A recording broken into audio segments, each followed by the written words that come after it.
For today's video ay birthday pala natin ngayon mga mare. Kaya naman nga itong aking Diyosawa ay meron pa nga pa flowers at pa cake dito mga mare. Ay kinilig yarn, cherries.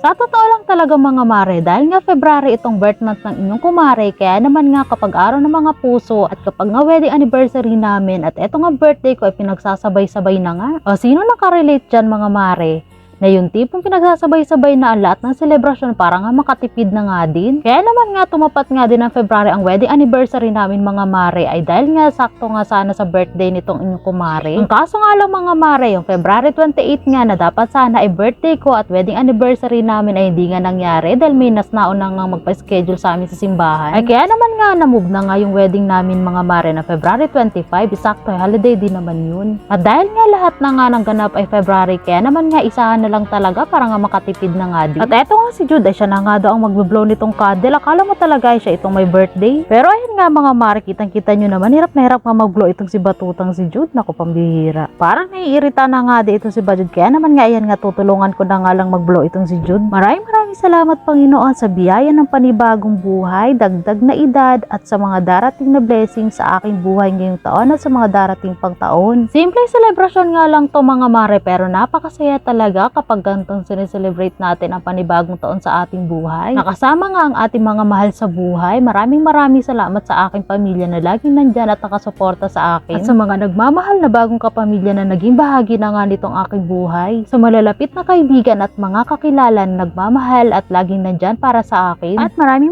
salamat din po sa aking mga followers na laging nanonood at nakasuporta sa akin. Sobrang nakakatuwa itong araw na to mga mare dahil ramdam na ramdam ko nga na special talaga yung araw na to dahil sa selebrasyong ito. Kahit simple lang ay masaya naman dahil kasama ko ang aking pamilya. Bagamat yung iba nga ay nasa malayo at hindi nakarating sa selebrasyong ito ay nagpaabot naman sila ng pagbati mga mare. Sabi nga nila ay hindi mahalaga ang material na bagay o anumang regalo, basta ang importante ay taos-pusong pagbati. Sobrang maraming salamat po sa inyong lahat. Napasaya niyo po talaga ang araw ko na to. Maraming salamat hanggang sa uulitin.